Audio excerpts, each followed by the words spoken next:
మీ పిల్లలు maths science లో dull గా ఉన్నారా? 100% మార్క్స్ కావాలంటే ఆన్లైన్ ట్యూషన్ ట్యుటోరిక్స్ లో జాయిన్ అవ్వండి. రష్యా ఉక్రెయిన్ మధ్య యుద్ధం ఎంతవరకు వచ్చింది, అసలు ఏం జరుగుతోంది? ఎందుకంటే ఉక్రెయిన్ లేటెస్ట్గా ఒక స్టేట్మెంట్ ఇచ్చింది అఫీషియల్గా. అది కూడా 10 లక్షల మంది సైనికుల్ని ఇప్పటి వరకు మేము చంపేశామని. అంటే గత కొన్నేళ్లుగా జరుగుతుంది కాబట్టి ఇన్నేళ్లలో ఇంతమందిని చంపేశాము, పర్టికులర్గా నిన్న మొన్నట్లోనే 1400 మందిని చంపేశాము వాళ్ళ సైనికుల్ని అని చెప్పేసి. దీంతో పాటు అసలు వాళ్ళ బలం ఎంత, వాళ్ళ బలగం ఎంత, ఎక్కడెక్కడ అటాక్స్ చేసే అవకాశం ఉంది, రష్యా ఇప్పుడు ఉక్రెయిన్కి సంబంధించినటువంటి ఏ భూభాగాల మీద సివియర్గా అటాక్ చేస్తోంది, వీటన్నిటిని వివరించేందుకు ప్రస్తుతం మనతో పాటు ఉన్నారు Suman TV chief editor Keshav గారు. ఒక్కసారి ఆయనతో మాట్లాడదాం. నమస్తే అండి. నమస్తే. ఇప్పుడు అసలు ఏం జరుగుతోంది, ప్రజెంట్ సిచ్యుయేషన్ ఏంటి? ఒకవైపు నుంచి రష్యా తను చెప్తుంది, మరోవైపు నుంచి ఉక్రెయిన్ ఖండిస్తూ తను ఇంకొకటి చెప్తుంది. అన్ని కూడా అఫీషియల్ స్టేట్మెంట్స్ ఇస్తున్నారు. ఒకటి ఏంటంటే లాస్ట్ 30-40 ఇయర్స్ లెక్క తీస్తే ఎంత పెద్ద అగ్రరాజ్యం అయినా కానీ గెలిచిన యుద్ధం లేదు, చేసిన యుద్ధాలు ఉన్నాయి కానీ గెలుపు వరించిన యుద్ధాలు లేవు. ఏ దేశానికి అమెరికాతో సహా. అమెరికాని వియత్నాం లో తరిమి కొట్టారు, ఆఫ్ఘనిస్తాన్ లో తరిమి కొట్టారు, ఇరాక్ లో తరిమి కొట్టారు. సో అలా చాలా చోట్ల అమెరికా కూడా భంగపడింది. అలానే మిగతా దేశాలు, భారతదేశం కూడా పాకిస్తాన్ యుద్ధం చేసి లొంగ తీసుకుంది, తర్వాత మళ్ళీ ఒక అగ్రిమెంట్ ద్వారా నార్మల్ సిచ్యుయేషన్కి వచ్చింది. సో ఇప్పుడు ఉక్రెయిన్ లో కూడా అలాంటి వాతావరణం ఉంటుంది. ఎంత చిన్న దేశం అయినా కానీ రష్యా తన కంట్రోల్లో పెట్టుకోవాలని ఎంత ప్రయత్నిస్తున్నా కానీ ఉక్రెయిన్ రిటాలియేషన్ కూడా అదే స్థాయిలో ఉంది. ఉక్రెయిన్ మిలిటరీ అనౌన్స్ చేసినటువంటి లెక్కల ప్రకారం చూస్తే 10 లక్షల మంది రష్యన్ సైనికుల్ని చంపేశారు. షాకింగ్ గా అనిపిస్తుంది. రష్యా బలగాలు ఎంత, ఉక్రెయిన్ బలగాలు ఎంత, 10 లక్షల మందిని చంపేటువంటి అవకాశం ఉందా అనే సందేహం. అంత మందిని చంపితే నిజంగా న్యూస్ ఎందుకు బయటికి రాలేదు? ఎక్కడ ఏదో ఒక రిపోర్ట్ చేయాలి కదా. ఉక్రెయిన్ మిలిటరీ డిఫెన్స్ స్టాఫ్ చేసినటువంటి అఫీషియల్ అనౌన్స్మెంట్ డేటా ఒకసారి మనం చూద్దాం. ఇది అఫీషియల్ డిఫెన్స్ ఆఫ్ ఉక్రెయిన్ అన్నమాట. వాళ్ళు రిలీజ్ చేసినటువంటి డేటా ప్రతి 21 మినిట్స్ బ్యాక్ అప్డేట్ చేశారు. ఏం జరుగుతుంది అనేది ప్రతి నిమిషం అప్డేట్ చేస్తున్నారు. సో ఒక డేటా ఏంటంటే వాళ్ళు ఇచ్చింది 9,91,820 మంది లాస్ట్ 24 hours లో 1,020 మందిని చంపేసినట్టుగా. Losses of the Russian occupiers in Ukraine. So ఇది June 4th ఇచ్చినటువంటి స్టేట్మెంట్. అంటే ఈ రోజు లేటెస్ట్ స్టేట్మెంట్. ఈ రోజే కదా June 4th. ఎంతమంది క్యాజువాలిటీస్, మరణాలు ఎంతమంది ఉన్నాయి అనేది ఒకటి ఇస్తూ, ఆయుధ సంపత్తి ఎంత విధ్వంసం, ఎయిర్ క్రాఫ్ట్ 413, హెలికాప్టర్లు 336, అసలు ఇది cruise missiles 3,000, worship boats, submarines. ఇది ఒక కాంప్రహెన్సివ్ డేటా. ఉక్రెయిన్ ఇస్తున్నటువంటి ఒక కాంప్రహెన్సివ్ డేటా. మొత్తం డ్రోన్స్ 38,924 డ్రోన్స్ కూల్ చేశారు. ఈ 24 గంటల్లో లాస్ట్ 24 hours లో 176 డ్రోన్స్ ని కొలాప్స్ చేశారు. మీకు ఇది కూడా చూడండి, ట్యాంక్స్ కూడా యుద్ధ అది 10,844. తర్వాత ఆర్ముడ్ ఫైటింగ్ వెహికల్స్ ని 22,000 అంట. 22,000 వెహికల్స్ ని కూల్ చేశారు. So artillery systems 28,000. అంటే మనం బోఫోర్స్ గన్స్ యూజ్ చేస్తాం. వెహికల్ ఫ్యూయల్ ట్యాంక్స్ వచ్చేసి 50,000. ఇంత జరిగితే multiple launch rocket systems 1,400. Air defence systems కూడా 1,176. ఇంత జరుగుతుంటే అసలు బయటికి ఎక్కడ, అంటే ఏ పేపర్ కానీ లేకపోతే ఇంటర్నేషనల్ పేపర్స్ ఉంటాయి, ఇంటర్నేషనల్ ఛానల్స్ ఉంటాయి, ఏది రిపోర్ట్ చేయకపోవటం ఏంటి? ఇది నిజమా? ఇంత నిజంగా రష్యాని ఇంత దారుణంగా నాశనం చేసే అంత కెపాసిటీ ఉక్రెయిన్కి ఉందా అనేది కూడా ఇప్పుడు పాయింట్. ఎవరు బలగాలు ఎంత అసలు? అంటే బలగాలను కంపేర్ చేయాలంటే ఉక్రెయిన్ తో కంపేర్ చేసి చూసినప్పుడు రష్యా చాలా పెద్ద దేశం. రష్యాకు ఉండేటువంటి సాయుధ సంపత్తి మొత్తాన్ని ఉక్రెయిన్ మీద ఉపయోగిస్తుందా అంటే సందేహాస్పదం. ప్లస్ ఇప్పుడు 10 లక్షల మందిని అసలు అంత అవసరం అండి? ఎందుకంటే ఏదో చెప్తారు కదా, పిచ్చుకి బ్రహ్మాస్త్రం అని చెప్పేసి, అంత అవసరమా? పిచ్చుకని పట్టుకోవడం చాలా కష్టం.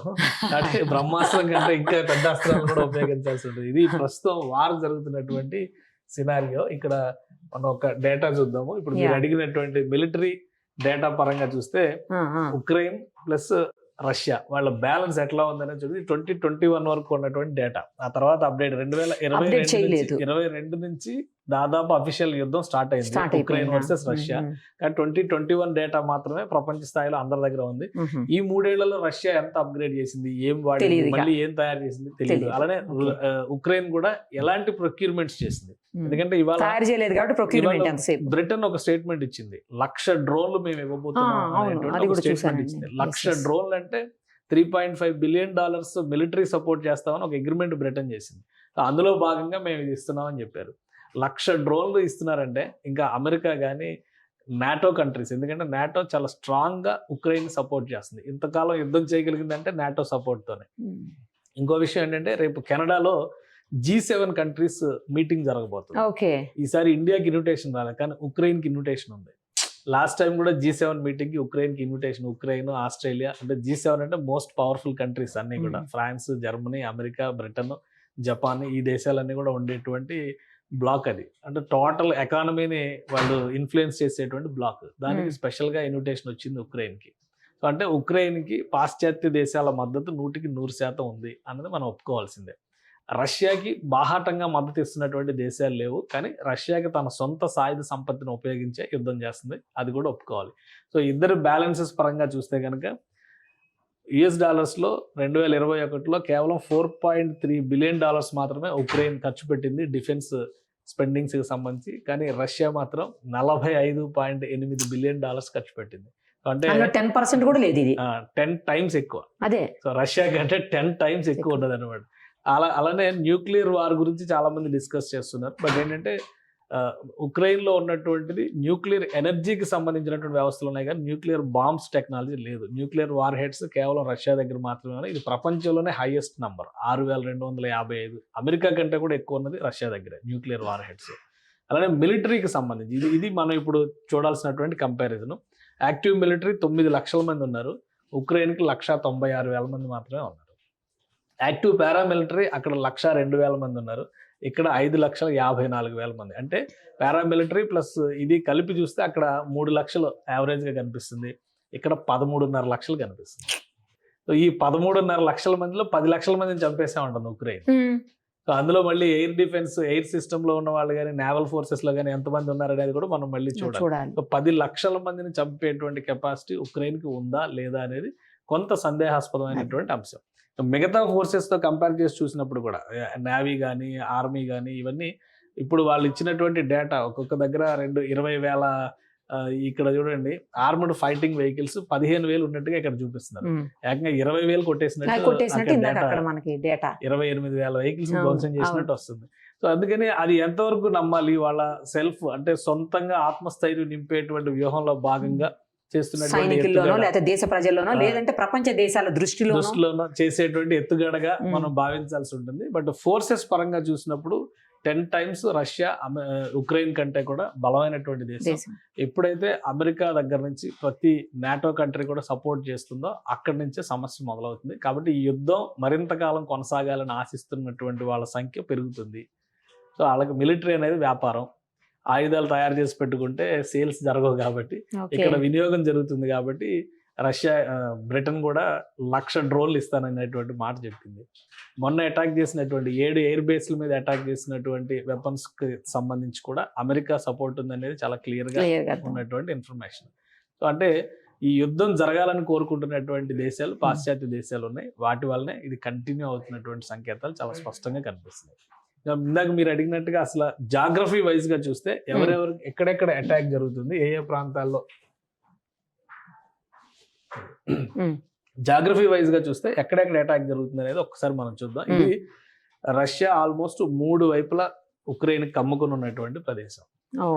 ఈ 14 ఏళ్లుగా జరుగుతుంది. కలర్ రెడ్ కలర్ కనిపిస్తున్నదంతా కూడా రెడ్ అంతా కూడా ఆల్రెడీ రష్యా ఆక్యుపై చేసేసి రష్యన్ ఆర్మీ కంట్రోల్లో ఉన్నటువంటి ప్రాంతం. 2014లోనే ఇక్కడ క్రిమియాని ఆక్రమించింది. క్రిమియన్ పెనిన్సులా, ఇది ఒక ద్వీపకల్పంలో ఉంటుంది. ఇటు బ్లాక్ సీ ఉంటుంది, ఇది సీ ఆఫ్ అజవ్, ఈ 3 వైపులా నీరు ఉంటుంది, ఇటువైపు మాత్రమే భూభాగం ఉంటుంది. మొదట ఆక్రమించింది ఇదే ప్రాంతం. ఇక్కడ నుంచే రష్యా వర్సెస్ ఉక్రెయిన్ స్టార్ట్ అయింది. సో అది క్రమక్రమంగా విస్తరించుకుంటూ ఇక్కడ ఈ డోన్బాస్ కానీ, ఈ లుహాన్స్ కానీ, ఇవన్నీ కూడా ఆక్రమించుకుంటూ వచ్చింది. ఈ గీతలుగా ఉన్నటువంటి ప్రాంతం ఏంటంటే కౌంటర్ అటాక్స్, ఇటు నుంచి అటాక్ జరుగుతుంది, మళ్ళీ అటు నుంచి వస్తేనే కొంత దూరం ఆక్రమించుకొని రావడం, మళ్ళీ వాళ్ళని వెనక్కి తరుముకుంటూ వెళ్ళడం, అలా జరుగుతుంది. ఇక ఈ స్పాట్స్ ఉన్న ప్రతి చోట అంటే ఉక్రెయిన్ లో ఉన్నటువంటి ప్రతి మేజర్ సిటీ కూడా రష్యన్ మిసైల్ కంట్రోల్ సిస్టమ్ పరిధిలోకి వచ్చేటువంటివే. అన్ని నగరాల్లో కూడా అటాక్స్ జరిగినాయి, సైనిక కార్యాలయాలు కావచ్చు, ఉక్రెయిన్ ప్రభుత్వ కార్యాలయాలు కావచ్చు. కాబట్టి అటాక్స్ చేసింది ఎక్కువ రష్యా, కానీ నష్టం గురించి ఎక్కువ మాట్లాడుతుంది ఉక్రెయిన్. సో ఎవరు ఎక్కువ డ్యామేజ్ చేశారు అనేది ఇంకా అఫీషియల్ గా తేలడానికి సమయం పడుతుంది. ఎందుకంటే అక్కడికి ఎక్కడ నిజ నిర్ధారణకు వెళ్ళే అవకాశం కానీ ఐక్యరాజ్య సమితి కానీ ఎవరో ఇన్వాల్వ్ అయ్యేటువంటి వాతావరణం లేదు. రష్యా అది పర్సనల్ ఇష్యూ కింద తీసుకుంది. రష్యా పెట్టే కండిషన్స్ ఉక్రెయిన్ ఒప్పుకునే వరకు యుద్ధం కొనసాగుతుంది. కాబట్టి దాన్ని ఆపడానికి అయితే ప్రస్తుతానికి ఎవరికీ అవకాశం లేదు. బ్యాక్ ఎండ్ నుంచి చూస్తే కనుక అమెరికా బాహాటంగానే ఉక్రెయిన్ సమర్థిస్తుంది, ఆయుధాలు ఇస్తుంది. అలానే ఆయుధమే కాదు, ఆర్థిక సాయం కూడా పెద్ద ఎత్తున చేస్తుంది. మానవతా సాయం అని దానికి పేరు పెడుతుంది. కాబట్టి ఇది ఒక కాన్ఫ్లిక్ట్ మరికొంతకాలం కంటిన్యూ అయ్యేటువంటి సంకేతాలు అయితే చాలా స్పష్టంగా కనిపిస్తున్నాయి. రైట్, చూద్దామండి ఏం జరుగుతుంది అనేది. ఎందుకంటే ఇప్పుడు ప్రపంచ దేశాల దృష్టిని కూడా ఆకర్షించే పరిస్థితి ఉంది రెండు దేశాల యుద్ధంతో. ఇప్పుడు ఉక్రెయిన్ ముఖ్యంగా చాలా చిన్న దేశం అని మనం అనుకుంటాము, బట్ ఇంతగా ఇన్నేళ్ల నుంచి ఫైట్ చేస్తుందంటే ఎవరి సపోర్ట్ లేకుండా చెయ్యదు అనేది అయితే ఒకటి సుస్పష్టం. దాంతో పాటు దానికి కూడా స్ట్రాంగ్ గా ఉన్నట్టుంది. ఎట్టి పరిస్థితుల్లోనూ అసలు రష్యాని యాక్సెప్ట్ చేసేటువంటి పాయింట్ మీద నడుస్తుంది యుద్ధం అంతా కూడా. You have to surrender or you have to fight.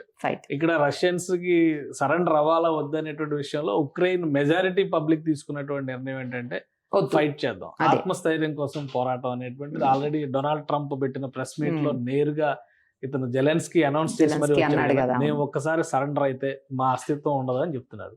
So అస్తిత్వం కోసం, మనుగడ కోసం పోరాటం లాంటిదిగా మనం దీన్ని అంతే ఇది. ప్లస్ జాగ్రఫీ వైజ్ గా చూస్తే కూడా ఉక్రెయిన్ స్ట్రాటజిక్ గా ఉక్రెయిన్ గనక నాటోని యాక్సెప్ట్ చేస్తే నాటో బలగాలన్నీ కూడా రష్యా సరిహద్దుల్లో పహారా గాయడానికి అవకాశం వస్తుంది. ఏం జరుగుతుంది అనే దాని మీద ఫోకస్ చేయడానికి అవకాశం వస్తుంది. మొత్తం మీద ఇప్పుడు ప్రపంచంలో కోల్డ్ వార్ సిచ్యుయేషన్ మళ్ళీ వచ్చేటువంటి సంకేతాలు కనిపిస్తున్నాయి. రష్యాని సమర్థించే దేశాలు రష్యాకి వ్యతిరేకంగా ఉంది. ఇక్కడ ఉక్రెయిన్ ఉండొచ్చు, ఇంకో దేశం ఉండొచ్చు, ఇంకో దేశం. ఆల్రెడీ నాటో గానీ వెస్ట్రన్ బ్లాక్ మొత్తం కూడా ఉక్రెయిన్ కి సపోర్ట్ గా వచ్చేసింది. న్యూట్రల్ గా ఉన్నటువంటి దేశాలు, ఇప్పుడు చైనా లాంటి దేశాలు కానీ, నార్త్ కొరియా లాంటి దేశాలు కానీ 100% రష్యాతో మమేకమై ఉండేటువంటి దేశాలు. కానీ న్యూట్రల్ గా ఉండే దేశాలు, భారతదేశం లాంటి దేశాలు అనివార్యంగా ఈ పరిస్థితులు కనుక మరింత ముదిరితే అనివార్యంగా ఏదో ఒక సైడ్ తీసుకోవాల్సిన పరిస్థితి వస్తుంది. సో అంటే గతంలో ఎలా అయితే సోవియట్ వర్సెస్ అమెరికా నడిచిందో ఇప్పుడు మళ్ళీ అలాంటి సిచ్యుయేషన్స్ క్రియేట్ అయ్యేటువంటి సంకేతాలు కనిపిస్తుంది. ముఖ్యంగా యూరోప్ పైన ఇది తీవ్రమైనటువంటి ప్రభావం చూపించేటువంటి అవకాశం అయితే కనిపిస్తుంది. సో తప్పనిసరి పరిస్థితి వస్తే మీరు అన్నట్టు మనం ఎటు చూసినా గానీ నాన్ అలైన్డ్ మూవ్మెంట్ కి పితామహులు మనం. కాబట్టి రెండు వైపులా కూడా మనం ఆ బ్యాలెన్స్ మెయింటైన్ చేస్తాం. బట్ అవతలి పక్షం చెంపదెబ్బ కొడితే మనం సర్దుకొని వెళ్ళేటువంటి పరిస్థితి. డొనాల్డ్ ట్రంప్ 2 రోజుల క్రితం తీసుకున్నటువంటి ఒక డ్యామేజింగ్ డెసిషన్ భారతదేశానికి సంబంధించినటువంటి ఎగుమతుల పైన మళ్ళీ 25% ఉన్న సుంకాలని 100% హైక్ చేశాడు. అంటే 50% సుంకాలు వేయడం మొదలు పెట్టాడు. సో ఇండియాని వదులుకోవాలా కలుపుకోవాలనేది అమెరికా చేతిలో ఉంటుంది. ముఖ్యంగా అమెరికన్ ప్రెసిడెంట్ తీసుకుంటున్నటువంటి వివాదాస్పద నిర్ణయాలు ఇండియన్స్కి వ్యతిరేకంగా ఉన్నాయని చాలా క్లియర్గా కనిపిస్తుంది. H1B వీసాల పైన వెయిట్ వేయాలని కానీ, ఇండియన్స్కి సంబంధించినటువంటి కంపెనీల పైన స్క్రూటినీలు ఎక్కువ చేయడం కానీ, ఇవన్నీ చూసిన తర్వాత డొనాల్డ్ ట్రంప్ ఉద్దేశపూర్వకంగానే ఇవన్నీ చేస్తున్నాడనే అభిప్రాయం వస్తుంది. సో అనివార్యంగా మనం అలీన విధానాన్ని వదిలిపెట్టయితే వెళ్ళాం. గతంలో కూడా ఎలా అయితే ఆ బ్యాలెన్స్ మెయింటైన్ చేస్తాం అదే మెయింటైన్ చేస్తాం. ఉక్రెయిన్ పైన రష్యా అటాక్ చేసిన తర్వాత కూడా భారతదేశం రష్యాతో సత్సంబంధాలు కొనసాగించింది, డీల్స్ కంటిన్యూ చేసింది, ఎక్స్పోర్ట్స్ ఇంపోర్ట్స్ కంటిన్యూ చేసింది. పెట్రోలియం ఎక్స్పోర్ట్స్ మనకు అక్కడ నుంచి ఇంపోర్ట్స్ ఎక్కువగా జరుగుతుంది రష్యా నుంచే. సో వాటిని ఆపేయాలని చెప్పి అమెరికా ఒత్తిడి చేసినా కానీ మనం ఆపలేదు. అంటే ఆ రిలేషన్స్ రెండు వైపులా మెయింటైన్ చేస్తాం. అమెరికా ఏకపక్షంగా వ్యవహరించినప్పుడు అమెరికాకి తలొగ్గాల్సినటువంటి అవసరం అయితే భారతదేశానికి ఉండదు. ఖచ్చితంగా అది ధిక్కారం అన్న అవుతుంది, లేదా అస్తిత్వం కోసం మనం కూడా అలీన నాయకత్వం ఎలా వహించామో మళ్ళీ నాన్ అలైన్డ్ కంట్రీస్ అన్నింటిని కూడా ఒకటి చేసేటువంటి ప్రయత్నం జరగచ్చు భారతదేశం ఆధ్వర్యంలో. ఇదే పరిస్థితి, ఇదే ధోరణి కనుక కంటిన్యూ అయితే. ఇంకొక వైపు నేను వింటున్నా అండి, చాలా వాటిలో న్యూస్ స్ప్రెడ్ అవుతా ఉంది. ఏంటంటే పుతిన్ అటాక్ చేసేసాడు, మొత్తం నాశనం అయిపోయింది ఉక్రెయిన్ అని చెప్పేసి కొన్ని న్యూస్ స్ప్రెడ్ అవుతా ఉంది. ఆ న్యూస్ ఎంతవరకు నిజం? అసలు ఎందుకు అట్లాంటి న్యూస్ స్ప్రెడ్ చేస్తున్నారు? వాస్తవానికి ఈ యుద్ధంలో అత్యధిక సంయమనం పాటిస్తున్నటువంటి నాయకుడు వ్లాదిమిర్ పుతిన్. ఎందుకంటే రష్యాకు ఉన్నటువంటి ఆయుధ సంపత్తికి ఉక్రెయిన్ ఆక్రమించడానికి 24 గంటలు చాలు. ఓకే. కానీ అక్కడ జరుగుతున్నటువంటి ప్రక్రియ ఏంటంటే ఉక్రెయిన్ ప్రజాభిప్రాయానికి అనుగుణంగా నిర్ణయం జరగాలి, అలానే రష్యాకి అనుకూలంగా ప్రజాభిప్రాయం మలచాలి. ఈ క్రమంలోనే ఇంత సమయం తీసుకుంటున్నారు. ఉక్రెయిన్ని ఒక ప్రత్యేకమైనటువంటి దేశంగా, అలానే రష్యా సాంస్కృతిక చారిత్రక భాగస్వామిగా రష్యా ప్రభుత్వం గుర్తిస్తుంది. సో అందుకనే పుతిన్ ఎక్కడికక్కడ కూడా ఇప్పుడు చాలా మంది అణుబాంబు వేస్తారనేటువంటి చర్చలు వచ్చినప్పుడు కూడా ఇదే అంశం పైన డిస్కషన్ జరిగింది. అవును, అణుబాంబు కాదు, లాంగ్ రేంజ్ మిసైల్స్ కూడా ఉపయోగించాలి. ఇప్పటి వరకు అవును. మీడియం రేంజ్ మిసైల్స్ తోనే సరిపెట్టింది. ప్లస్ ఇంకోటి ఏంటంటే మనం గమనించాల్సింది, భారతదేశం పాకిస్తాన్ ఎందుకు సమర్థంగా ఎదుర్కోగలిగింది, మనకున్నటువంటి క్షిపణి రక్షణ వ్యవస్థలు కరెక్ట్. S-400 కావచ్చు, ఆకాశ్ తీర్ కావచ్చు, మనం ఏర్పాటు చేసుకున్నటువంటి ఇతర వ్యవస్థలు కావచ్చు. ఉక్రెయిన్కి క్షిపణి రక్షక వ్యవస్థలే లేవు. రష్యా ఒకవేళ అటాక్ చేస్తే దాన్ని నిలువరించేటువంటి శక్తి సామర్థ్యాలు, టెక్నాలజీ కూడా ఉక్రెయిన్ దగ్గర లేదు. సో అయినా కానీ ఆగి విరామాల మధ్య ఈ యుద్ధం ఎందుకు జరుగుతుంది అంటే రష్యా సంయమనం వలన మాత్రమే. మరి ఎందుకు ఇలాంటి న్యూస్ స్ప్రెడ్ చేస్తున్నారు? ఇదంతా అవగాహన లేని ప్రచారం. అంటే చైనా 4 ముక్కలు అవుతుంది, పాకిస్తాన్ 5 ముక్కలు అవుతుంది అంటే అంతర్గతంగా ప్రతి దేశంలో కూడా ఏదో ఒక రకమైన సంక్షోభం, ఏదో ఒక రకమైన వివాదం ఉంటుంది. ఆ ఒక్క ఇన్సిడెంట్ కిమ్ముని తీసుకొచ్చారు. ఇవన్నీ కూడా ఏంటంటే మన సరదా కోసం రాసుకునేటువంటి వార్తలు తప్పితే వాస్తవాలు కాదు. కానీ రష్యా అధ్యక్షుడు మాత్రం ఒక ప్లాన్ ప్రకారం ఉక్రెయిన్ ని 4 వైపుల నుంచి దిగ్బంధనం చేసేటువంటి ప్రణాళికతో ఉన్నాడు. బెలారస్ పక్కనే ఉండేటువంటి బెలారస్ కూడా రష్యాకి మద్దతుగానే ఉంది. బాల్కన్ కంట్రీస్ లో చాలా వరకు ఒపీనియన్ రష్యాకి అనుకూలంగా మార్చేటువంటి ప్రయత్నం జరిగింది. అలానే టర్కీ లాంటి దేశాలు, ఇమ్మీడియట్ సరిహద్దుల్లో ఉండేటువంటి టర్కీ కానీ, అజర్బైజాన్ కానీ, ఆర్మీనియా కానీ, వీటన్నిటిని కూడా ఉక్రెయిన్తో కలవకుండా రష్యా తన కంట్రోల్లో తన వాదనను వినిపించేటువంటి వేదికలుగా ఉపయోగించుకోవడంలో సక్సెస్ అయింది. అందుకని 2 ఏళ్ళు 3 ఏళ్ళు పోరాటం జరిగినా కానీ ఇంత బ్యాలెన్స్డ్ గా యుద్ధం జరుగుతుంది. కానీ మొన్న జరిగినటువంటి ఎయిర్ బేస్ల పైన జరిగినటువంటి అటాక్ ని అసలైన యుద్ధ చర్యగా రష్యా అభివర్ణించింది. అంటే మొన్నటి వరకు జరిగింది ఏంటంటే కేవలం బెదిరింపుల ప్రక్రియగానే చూడాల్సి ఉంటుంది. ఇప్పుడు ఫుల్ ఫ్లెడ్జ్డ్ వార్ అనేటువంటి ఇది వచ్చిన తర్వాత రష్యా ఏ క్షణమైనా విరుచుకుపడవచ్చు. కానీ ఇప్పటి వరకు ఇంకా ఆ స్థాయిలో జరగలేదు. కానీ బలగాల మోహరింపు మాత్రం పెద్ద ఎత్తున జరుగుతుంది. 3 వైపుల నుంచి కూడా ఆ మోహరింపు జరుగుతుంది. కాబట్టి ఏ క్షణమైనా కానీ ఒక బలమైన దాడికి రష్యా తెరదీసేటువంటి అవకాశం అయితే ఉంది. చూద్దామండి. Thank you. సుమన్ టీవీలో మీ పర్సనల్ అండ్ బిజినెస్ ప్రమోషన్స్ కోసం కింది నెంబర్కి కాంటాక్ట్ చేయండి.